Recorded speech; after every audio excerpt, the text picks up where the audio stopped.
Hey Trails Collective, Ian here, coming at you with a gear review. So, the best grip on the planet. When you hear that phrase, maybe you think of the most iconic free climber of all time, Alex Honnold, sticking a literally life or death grip in both hands and feet on the 13A rated Boulder Problem in the middle of free solo send of El Capitan. Maybe it's sheer grip strength possessed by Donna Moore, the world's strongest woman in successfully lifting the 733-pound Dinnie stones in a festival in Scotland.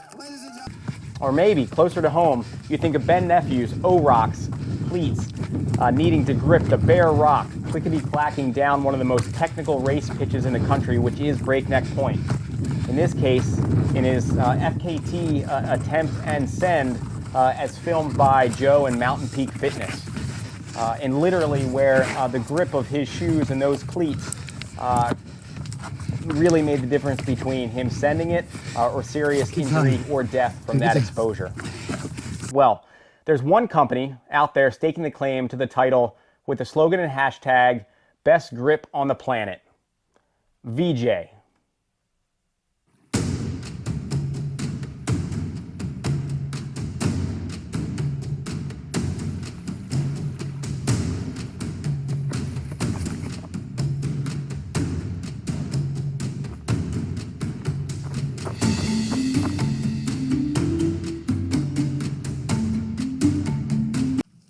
And that was a clip from VJ straight from their website or social media. VJ is a company rooted in the design of rugged footwear, born in the forests of Finland and in the context of orienteering. The footwear must offer protection and durability needed to cover unpredictable and variable terrain.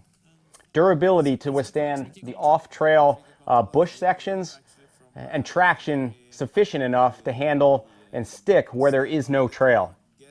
The product has grown to meet related demands and embraced by some of the top OCR racers in the world. Individuals like Ryan Atkins. Wait, not that one of Ryan Atkins. That one of Ryan Atkins. But no, literally some of the top OCR racers in the country. And in this clip, and actually I'm going to play you a clip here from the 2015 World Championships.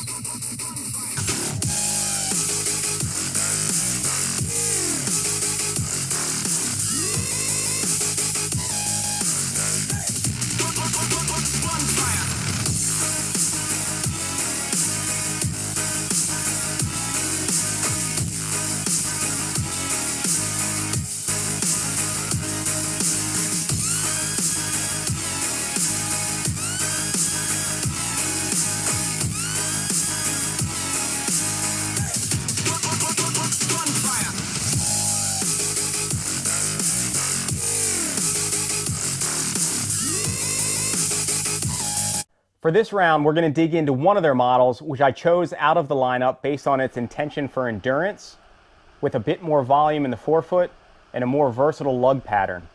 That is the VJ Maxx, a model that VJ developed in collaboration with Brit Jonathan Albin, an OCR trail and skyrunning world champion. So let's dig into this shoe a bit, and in doing so, give you feedback from three of us in the collective who've thrown in an opening 100 miles or so each into the model. For myself, I've traditionally preferred shoes with versatility, which can cross between both technical trail and through hardpack or road sections. Traditionally preferring models without stone guards, those with good ground feel and low profile and with a decent amount of splay room in the toe box. Weighing in as well will be a friend and teammate Ben Nephew. All right. We go with a review of the VJ Maxx. This shoe review is brought to you by Rio Nidi Lambrusco. Rio Nidi on ice, Rio Nidi, so nice. Arguably one of the best technical trail runners of the past 2 decades, and for much of that time who's done wear testing and weighed in on materials and design for Innovate. All right, so I put about 150 miles, maybe 200 miles on these shoes. over mostly pretty technical terrain in Massachusetts, New Hampshire, and a little bit in the Adirondacks of New York. I think the best way to probably review them is to compare them to the Innovate Terra Ultras, which is one of my favorite shoes, and a shoe that I put, as you can see, a lot of miles on. This is the previous version, not the one that's just out now, but this is the one that most people have experience with at this point. And a friend, Robert Seltzer. Hi, my name is Robert Seltzer. Ian asked me to give a little talk on my experience with the VJ Maxx that I have here. I normally would run in a Saucony Nomad TRs, but they quit making those in 2017, and ever since then I've been trying to find a replacement for those. His feedback, I feel, is critical to test the claimed properties of this shoe, as historically he's consistently destroyed shoes and gear. I go through shoes pretty quickly. I can't seem to find ones that don't blow out. So. Blowing out the upper and the lateral forefoot, seen here in Hoka, Ultra and Ultra, Saucony and Saucony, and nearly Topo. Yeah, he's pretty consistent. If somebody's a good candidate to test the Max, and particularly the upper, it's Robert. And he's pretty particular about the level of traction needed. So, all right, the Max from the ground up. Outsole, 4mm lugs with a greater surface area in the heel and forefoot in terms of how they're designed or laid out. Yeah, so I guess we'll start from the sole and move upward. So I appreciate that the sole has continuous coverage throughout the bottom of the shoe. The lug line to the rear of your metatarsals forms somewhat of a chevron pattern, but otherwise the pattern is fairly unremarkable. What it does offer, though, is a good amount of surface area.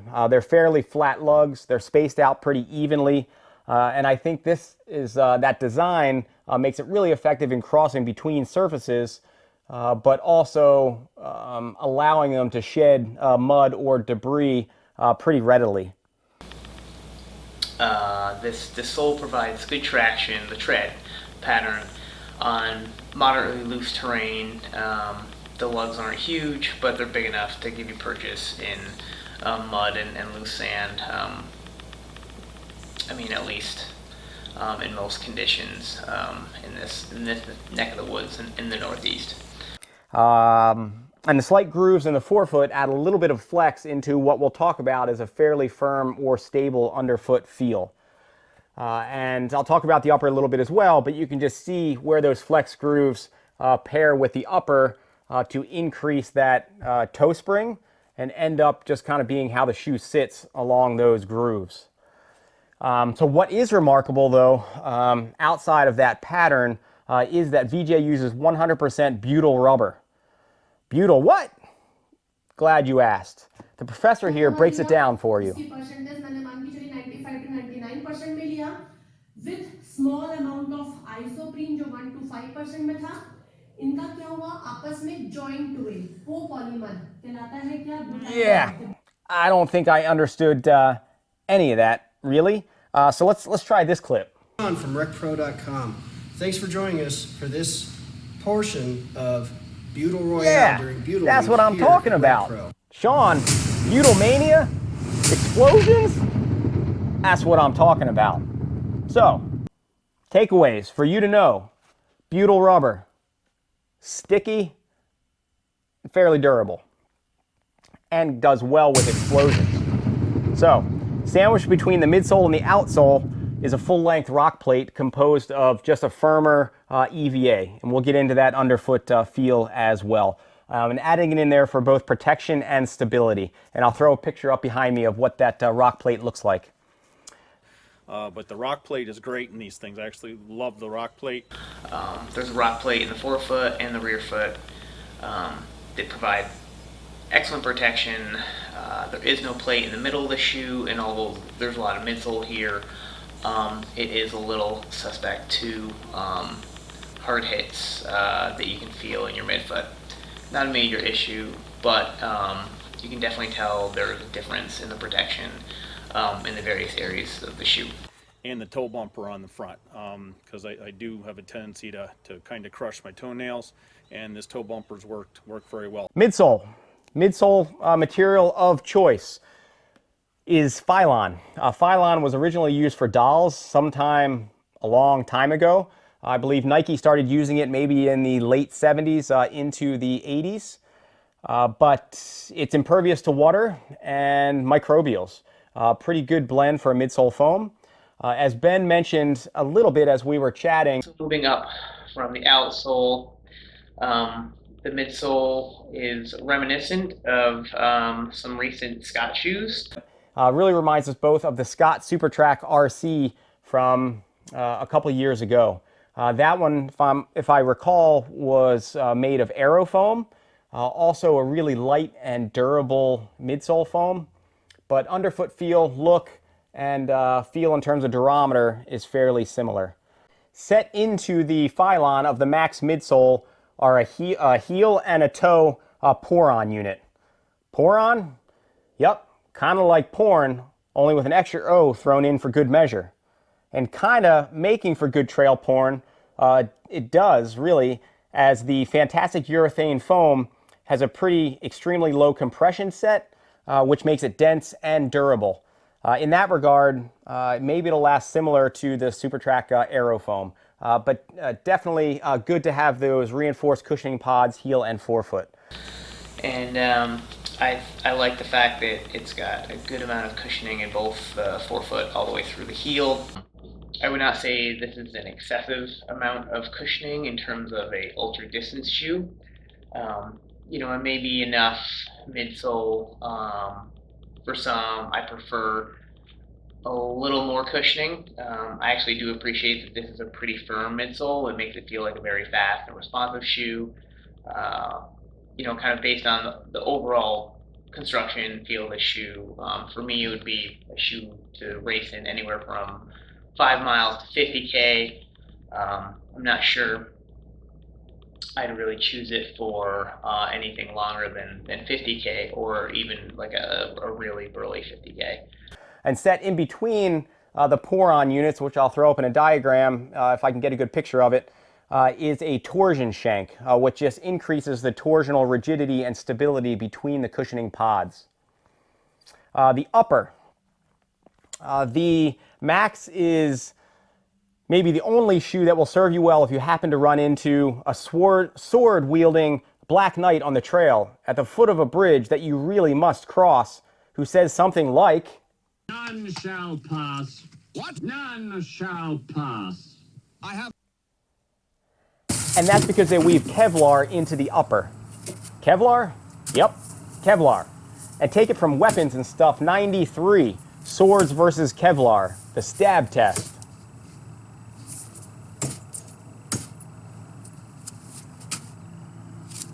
Absolutely no penetration. Stuff's durable. The upper is quite stiff. There's not a lot of give there. It fits great on my foot, but it's not stretchy at all. Matter of fact, it's bulletproof because it's made with Kevlar. So in the case, you know, you're running through hunting season, it's a great shoe for that. Because it is bulletproof. So it's got Kevlar. See, Kevlar. Additionally, the upper also has a fitlock. It's just a semi-customizable, in terms of just breaking into your foot, band on the inside. Not totally remarkable in terms of how many companies will look to reinforce the arch on the inside. In this case, they're just using fitlock. And I think that does work pretty good in terms of grabbing your midfoot. Yeah, the upper fits well, holds very, very little water, breathes pretty well, is thin, thin and stiff. There's not a lot of, like I said, there's not a lot of give. The fitlock feature on this side of the shoe, in combination with the actual material itself and the number of eyelets going all the way up to the heel and pretty far down towards the toes, really gives a secure foot. I mean, you can run as fast as your body will take you over technical terrain, and this shoe can handle it, and the upper is going to keep your foot very centered over the shoe. Let's see some of the relevant stats. Stack heights report in at 16 millimeters in the heel, 10 millimeters in the forefoot, for an offset or differential of 6 millimeters higher in the heel. Add in the 4 millimeter lugs and you get a combined stack of 20 millimeters in the heel, 14 in the forefoot. Weight is 8.8 ounces or 250 grams. For a men's size, US 8.5 is what they reference. At least VJ references. Without the full size runs in hand, I can't verify that. Runner's World put the weight at 9.5 ounces for men and 8.5 for women. And that feels pretty right to me. So, how's it run? The crux question, more important, the history or the design? So, the general shape and out-of-the-box feel. I guess one of the most notable things about the shoe in general when I first got it is that I immediately just took it out of the box, and I was confident enough with the fit that I just went out and did a FKT attempt in New Hampshire. Went off trail, but that's neither here nor there. They really can't mark trails in some places in New Hampshire, but I'm not bitter about that. Up to the point that I did go off trail, they were doing great, and I ended up. So that was the first run in them. I think that was a little over 3 hours, and they were extremely comfortable, and I was quite impressed with the grip right out of the box. Literally right out of the box. So no issues with blisters or hot spots or anything. And like I said, I was mostly pleased with the protection in that run and in subsequent runs. For me, right out of the box, it felt like a relative technical jackknife. The volume in the upper is relatively shallow, which I expect from a European-based company, in this case out of Finland. The toe box feels pretty much right on, though, in terms of shape. It provides a bit of berth for my forefoot, but not too tapered where I'm getting any pinches or hot spot in my toes.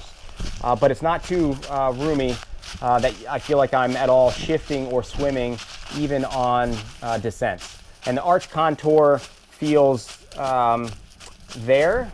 It's pretty much middle of the road, not necessarily high, not necessarily low, fairly unremarkable in that regard. The material otherwise in the upper. The tongue, which is pointed out in several reviews, rides pretty low on the ankle. That makes it a little bit of a pain where I like to not lace my shoes or unlace or lace, not out of laziness, but that just gives me the tension that typically works for me and just slipping it right on. So it makes it a little bit trickier to pull it and get it on. But functionally, I don't really notice on the run. So being lower, take it or leave it, hasn't really made a difference. It does use a similar, I think, lace pattern to in terms of having a fairly thin leather piece on the upper with a padded over the tongue and where the laces are instep, basically section. Some of the designs and some of the brands that I've carried over the years, like Brooks, that didn't work too well. It ended up being too stiff and really biting or gouging into people's lower ankles. In this case, I don't get that at all. It's really soft, and the padding there, I think, does basically add or offer adequate protection over the laces. You feel the integrity of the upper on the Kevlar and the reinforced basically panels with the, I guess that's just rubber overlays right out of the box. It really does feel like it has high integrity, but it also doesn't necessarily make it feeling, I guess, soft or flexible on your foot. So it doesn't have that, I think, immediate out of the box ooh ah. It just feels like a technical mountain shoe out of the box. But once it was all on, laces set, going, it stayed laced, it stayed in place, didn't have any issues there. It has a laminated toe guard, which I think works pretty well in terms of protection. Not anything, I think, too remarkable in terms of the lamination, but it's there and runs all the way through the midfoot, which is pretty nice and hopefully will make it also pretty durable for those who tend to blow out there. Let's see, the outsole in motion. Underfoot, they do feel like technical mountain shoes. You notice out of the gate the fairly firm nature underfoot of the outsole rubber. Has a bit of stiffness in the metatarsals and the shank. Within the first 50 miles or so, I feel like that did either loosen up or I really just got used to it. The stiffness, I think some people, well, I think it's kind of mixed reviews on where people are, I think, feeling that stiffness from. And I think it's really a combination of the shank in the midfoot offering some stability. It's the hardness or relative density of the butyl rubber, and it's also the full length, which they offer, a full length rock plate, which I'll mention, I think I was going to mention it here in a second, which is just a denser wedge of, or denser EVA layered or sandwiched between the midsole and the outsole. The, let's see, lug design at 4mm allows the Maxx to run pretty smoothly, I think, which I mentioned, over varied terrains. It also makes it shed debris pretty well. And although it's not, it doesn't really bear with it a very cushioned underfoot feel, it does feel pretty smooth crossing hard pack, so it makes it pretty versatile. On the trail, you really do feel the protection. It almost, I guess if I were to equate it to something, feels like Vibram underfoot, where I totally trust where I'm going to plant my foot, and that's a comment or testament to the traction as well. The traction is pretty exceptional in the butyl rubber, and so I have the feeling of security where I put my foot down, my foot's going to stay, and the density of the rubber also feels fairly protected. I think in terms of that protection, the Poron forefoot and heel pods do give it a little bit more protection in those spots. I haven't really taken any, I think, midfoot shots that I've really noticed. The outsole rubber, in terms of the tackiness, I feel like its probably closest match would be the Innovate Graphene. The Innovate Graphene models are either zero drop, which my lower legs don't like, or they're too tapered in the toe. And so I haven't really been able to get the experience of graphene on my feet. But from all the reports, it sounds like this would probably be the closest match to that in terms of traction. The durability, though, maybe not quite as much. I haven't been able to, well, I put a couple runs into the Salomon Wild Cross, just came into the shop this past week, and I was really curious about the Salomon Contra Grip and how that really would compare to the outsole rubber in the Maxx. And so I did a little bit of head-to-head testing and just found that the aggressive lug pattern here in the Wild Cross, I think maybe grips a little bit better on loose terrain, maybe some hard pack. If it's moist, it does really well. But when I took it over really wet terrain in a stream crossing, maybe I'll, I guess, plug it here. So when I took the VJ Maxx through the stream, and here in Ithaca, there's a lot of water crossings, even now when it's a really dry part of the year. The rocks that we have to cross don't have much friction like they do in PA or the Whites or the Adirondacks or the Catskills, so they get really slick. And so I'm still waiting for that shoe that would bite onto those surfaces. And so far I haven't necessarily found it, but what I did find in the creek crossing the Maxx is it handled it fairly well. When I took the Wild Cross through the water and across that rock, it didn't grab nearly as well as the butyl rubber did. So I think a testament to really how sticky and how tacky that butyl rubber is. The traction in both these shoes is superior to most other things with rubber on the bottom. The tread patterns are kind of similar, and they grip well on both dry as well as wet rocks and roots and small dead animals, things like that.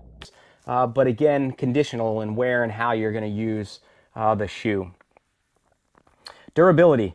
100 or so miles in, I am getting a puncture. I don't know whether you'll be able to see it here. A puncture in that outsole lug on the back of the shoe. I think I wear through all of my shoes in that spot. I get a significant amount of dorsiflexion and stride out a bit just based on how my pelvis tilts. And so I get a little bit of first contact here and just scuff as it comes across. And so I tend to wear all shoes here, but based on how I think hard and protected the underfoot feel was or has been in the Maxx, I didn't expect to wear through that so quickly. I think if an individual doesn't have necessarily that problem of really shaving off outsole rubber, they really do feel protected and the grip really is exceptional, so it's somewhat of a trade-off. But I did expect that to go a little bit longer.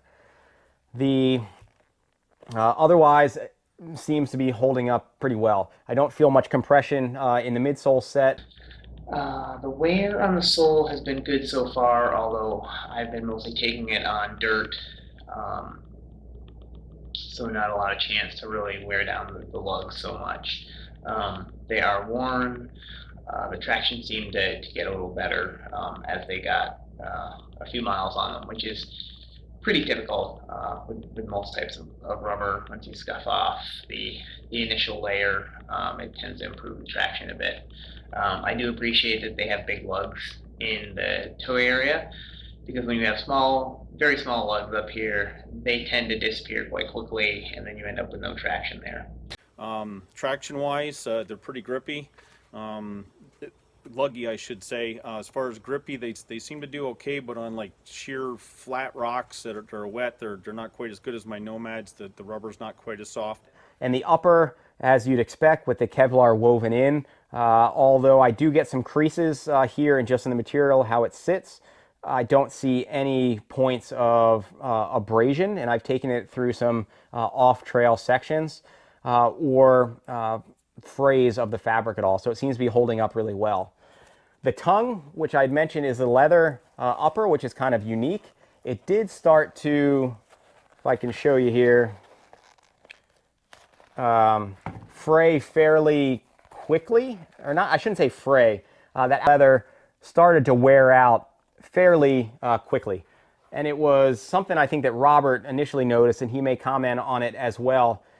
But it didn't go much further through than that outer leather portion. It didn't penetrate through to the inside. I don't notice it all running. So I think it's really a cosmetic impact and nothing that I'm really worried about. But if somebody's going to pay a significant amount for a pair of shoes, they might not expect the tongue to wear there. But again, I don't think it really has any functional impact. So we've been trying these. Had them for a couple of weeks now. I've got 150 miles on this pair that's here. So the only issue I found so far is the tongue kind of rubbed in the corner. You can kind of see there where it rubbed the coating away, but it didn't go all the way through, and it hasn't really gotten any worse. So maybe that's done going. And the other thing I noticed was when I would pull the insoles to let them dry, is there were, I don't know if you can see it or not, there'd be some long cords in here. These just look like they're left over from manufacturing. They just didn't snip them off. So far they're holding up. Normally I blow them out on the outside, and these are holding up. They do have a Kevlar in the upper. VJ, they've earned a pretty solid base and following in the orienteering and OCR world. They should, I would imagine, make decent gains in the trail dedicated space, even if it's a tough road for trail only brands here in the US to really find a footing. I don't think the Maxx is going to take the cake as far as immediate out of the box plush rides go. So I think it'll really rely on the reputation or curiosity of the rubber and those who get into it and really have positive reviews. But it does inspire, I think, when you first put it on, confidence in the materials. You really do feel that right out of the box. At a price point of $160, I think they're on the upper end of the spectrum. But if they indeed do prove to really have increased durability, I think it really will, be worthwhile. You know, between the sole and the midsole wear and the upper wear, they're holding up great. I often delaminate the sole on the toe area, and this is not happening yet at all here. Actually, I'm famous due to heel spurs for putting holes in the liner of the heel area, and this is absolutely pristine. There's no damage whatsoever. And again, I think it depends on who the individual is. If you're like me and you blow through the outsole, well, maybe questionable whether it's the model. But if you're somebody that's not a big issue, you're really looking for the grip, and maybe you have an issue with blowing out or tearing the uppers, then I would guess, or the hope is, this is going to last you significantly longer than maybe anything else you've had in the past. So may make it really worth it. So thus far, living up to the slogan, they do have really exceptional traction for a pretty versatile chassis. For someone looking for a solid technical trail model with good protection, median volume, and requiring not necessarily a plush underfoot feel, this could for sure be your match. So overall, I'd say I'm happy with the shoe. It did take me, I don't know, probably 20 miles or so to get them broken in, to get some flex in them because of the rock plate, I'm assuming. But they're good now, and so I'll keep using them and see how long I can get them to last. Usually if I can get over 200 miles, I do okay, and I'm at 150 now. So in terms of, overall comparison to something like the Terra Ultra, I would say that this is a little more suited to longer distances. The grip is very similar, compares very well between the two shoes. I will say that the graphene rubber, in my experience, grips better on wet terrain, but it's pretty impressive because I've never seen a non-spiked shoe grip like the Terra Ultra, and this is the closest I would say that gets to that from my experience.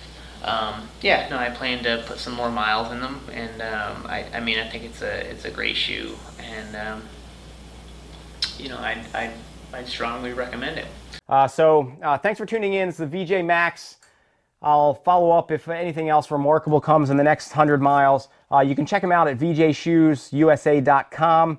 They're really just getting off the ground here in the U.S. market, and possibly we'll have them in the Trails Collective shop in 2021. So thanks so much for tuning in, and we will catch you on the next one. See ya!